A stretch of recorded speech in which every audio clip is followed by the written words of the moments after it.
Hello students, welcome to my channel. Today's topic is story writing. The Blind Lady and Dishonest Doctor.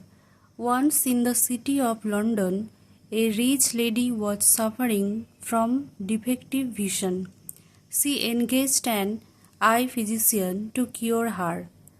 The physician came to the mansion of the lady every day for her treatment. The lady's mansion was furnished with most valuable articles. The physician fell to his greed. He was a dishonest man. He took away all the valuable articles from the mansion day after day. The lady was cured. The physician asked for his reward.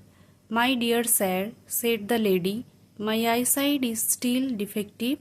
I cannot see with my eyes any of the valuable articles that I could see before I was blind.